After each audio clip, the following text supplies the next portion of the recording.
Hey y'all, let's do something a little different today than the norm.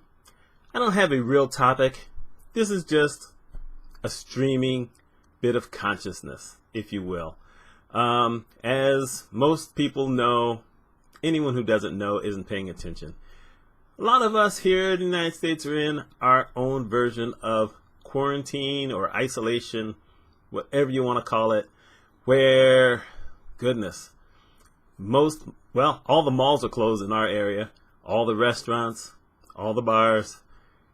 A few places are still open where you can get takeout, but a lot more that really were kind of set up for takeout have closed, which is shocking. It's really interesting. My mother goes to a senior center. They closed that. So Mom and I are going to be spending a heck of a lot of time together. And, my normal routine is Mondays, Wednesdays, and Fridays. Mom goes to this place called Silver Fox. And it gives me an opportunity to, one, catch up on some rest because I don't sleep well while Mom is here. I just don't. I'm checking on her often throughout the night. So it gives me a chance to sleep some. It gives me a chance to go out, get something for lunch. It's a very strange thing. I have never really learned how to relax in the house. I never learned how to relax when I lived by myself in an apartment, and I've never really learned how to relax in the house. I don't just sit down and watch movies. But when I go out to lunch, I can sit down. I've got my tablet with me, and so I watch movies there. There's no interruptions. There's no email. There's no business I can do. And I just basically sit there and I watch my movie while I eat my food. And I talk to the people who work there, so I get to know them really well. But in general, that's what I do. That's Monday, Wednesday, and Friday. I have Tuesday, Thursday mornings when it's normal, when I would go to a breakfast place. Most of the time I went to the same place. Every once in a while I went to a different place, but it was still breakfast. And now I can't do that because they've had to close. So I've been using the Tuesday, Thursdays to basically leave the house and go out and buy stuff. And I have to put it that way because, in essence, I could say I'm going out for food, but it's hard to find what I want. Shelves are empty. Things that I thought only I liked, they're gone. It's just been amazing. The other day I took a picture at one of the grocery stores where there was this one ham, nothing else there. So I took a picture of it and I put it up on Instagram. I said, "What's wrong with this ham?" Because I couldn't figure out why that was the only thing that was still there. I wasn't buying it.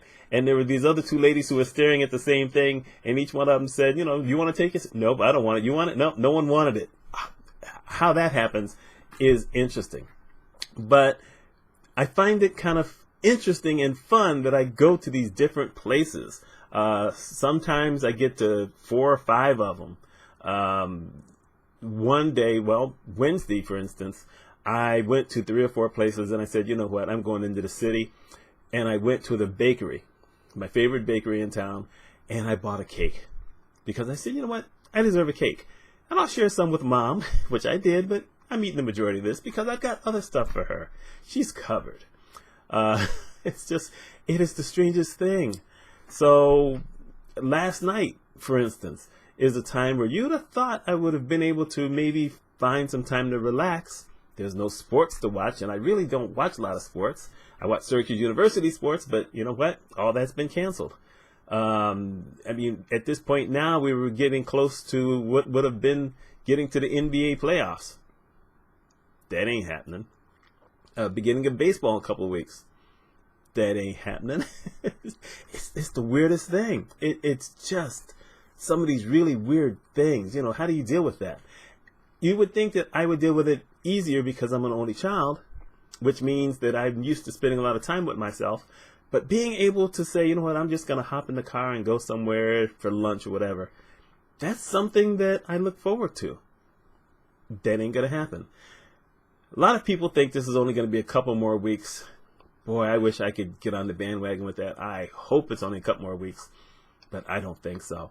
I think we have at least a month, and it's going to be mainly a month with me and Mom. There will be some breakouts. For instance, the lady next door still comes over every Tuesday and Thursday. It gives me a brief rest and a chance to go out to the grocery stores because I can't take Mom to the grocery stores. You just can't do it. I can go to a fast food place to buy us some lunch. You can't go inside anymore. That's interesting. So you have to get it through the drive-thru. Pharmacies are open, thank goodness. Like I said, grocery stores, but most of the stuff is gone. What's interesting, get this though, I thought this was interesting. You probably have the same thing in your town. All the paper products are gone. All the meat is gone. A lot of the cereal is gone. The snacks are still there. Cookies, Doritos, chips, all that stuff is still there. I would have thought that someone would have boned up, or whatever word you want to use, on Doritos and chips and Oreos. I thought about buying Oreos. Then I said, Mitchell, you bought a cake. And you also bought some ice cream. Leave that alone for later. It's just the strangest thing. I don't know. Baked beans are gone. Applesauce was gone. Thermometers. I realized a couple days ago, I don't have a thermometer in the house. I don't know if I've ever had a thermometer in the house. Couldn't find any thermometers. Lady at one store said, oh, we sold out of those like weeks ago after it was one of the things they said that people might start getting temperatures. I wasn't paying attention then. I wasn't really paying attention until basketball last week when you started hearing what was happening to basketball players. I said, oh my goodness, who knew? I mean, I really didn't. I knew something was out there, but I really hadn't concentrated on a lot of this stuff. I'm one of the few people who was kind of lucky. I've always bought most of my paper products at BJ's Warehouse. And so when you go there, you don't just like buy a roll or a couple of rolls. You don't buy 4 rolls. They have giant packages. So I've got a bunch already. I've got a bunch of paper towel. I've got a bunch of Kleenex to at least last me maybe 3 weeks. I think that the people who've been hoarding all this stuff, I think that's going to end and we're going to start having regular stuff within a couple of weeks. Seattle did. Basically Seattle said they had that big rush, and then 2 weeks later it had all, settled down and they had their stuff. I'm thinking, well, Seattle's a big city. It's bigger than Syracuse. So let's see what happens. I've got high hopes. And here's an interesting thing for some of you who live in certain communities. In the inner city or the rural area, not rural, urban areas, those folks still have meat and they still have paper and they don't have the money to hoard. But the people who have the money don't want to go into those neighborhoods. I just never thought about it. I didn't think about it. I heard about it, maybe late last night, because I don't have a lot of time. So I don't go into the city and I don't know how to find places. For instance, there's a grocery store in the area called Tops. Now I have a Tops right down the street. Of course, they're cleared out. But there's a Tops in the area that they call the North Side. Well, I kind of know the North Side, but I don't know the names of any streets. So you can't go to the GPS and say, give me the Tops on the North Side. Because GPS just says, I don't know what the North Side is. They want an address. I don't know any addresses. I've lived here since 1975. You would think I would know some things. Don't know a lot of the areas outside of where I live. And truthfully, in the area I live, I don't know a lot of the street names. I just wonder if I'm an anomaly there, if other people know their street names. It's weird. Talk about stuff missing that why would I think of? But baby formula, gone. Women's protection items, that's what I'm calling them, gone. Who knew? A lot of people bought a bunch of aspirin and ibuprofen, which now they say don't take ibuprofen, especially if you think you may have this thing. I guess ibuprofen makes it worse. So don't take ibuprofen. Go get yourself some acetaminophen. Go get that, or aspirin. But then again, you probably can't find it because I couldn't find it. Couldn't find thermometers, by the way. It's just water. Water. We live in New York. We have good water. Our water is fine. People are buying bottled water. There's nothing, people, about water.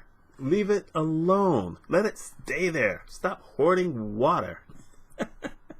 It's just general silliness. I mean, a bunch of the cereals. which is very interesting because I like bran flakes.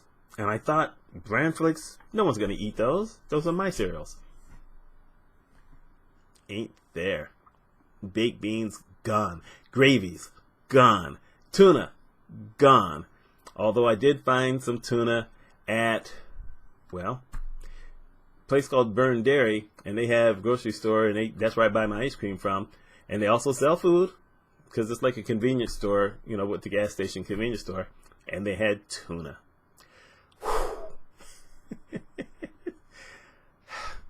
Y'all have to be going through some of this stuff, no matter where you are. Probably in other countries, it's the same way. We haven't totally closed our borders, but it's getting close. I understand Australia supposedly is closing the borders. The European Union is closing their borders. Mexico is closing their borders. That's an interesting one. For all the stuff that the one party has been trying to say, we got to send them all back. Well, they're closing their borders. Can't send anyone back. Canada is looking to close their borders. You know, I don't know what we do. If I could learn how to relax, that might be interesting. Sit down and watch a movie. You know, lay in bed, read a book. I'll figure it out. I'm sure you'll figure it out also. Anyway, like I said, I just wanted to do something because for the entire week, I haven't wanted to do anything. I didn't do any writing. I didn't talk to anybody, you know, almost anybody. I just didn't do anything. One of the few things that I did, which was a fluke, was last week, I actually put together 4 articles for my business blog and dated them out. So I've been promoting that. Today was the first time I actually promoted anything in 3 days because everything else was just, you know, stuff that I had put out there way before. I just wasn't in the mood to do it. I've had to back away from the news because that was starting to drive me nuts. So, like I said, this is a stream of consciousness. It's not going to be a big deal. Notice I haven't mentioned the name of anything. I should probably mention it because I'm not getting monetized anyway. That's, you know, most of the people who are mentioning it and aren't seen as an authority, they're having their monetization wiped out, but I don't have any monetization. I don't have 1,000 people yet. Still working there, but it'll happen one day. So those of you who know me, who like to come and see what I'm talking about, y'all are probably going to be the only ones who see this thing. Let me know how you're doing. And for some of you other folks, if you want to do one of these, something like this, just to let people know what's going on in your life, you gamers, I envy you, because at least you have something to do. All I do is sit at the computer. Isn't that a shame? Anyway, my name's Mitch Mitchell. I'm not even going to ask you to subscribe because, like I said, this isn't one of those good ones. But if you want to, I'd love to see you. Y'all take care. Stay safe. We'll get through this. Talk to you later.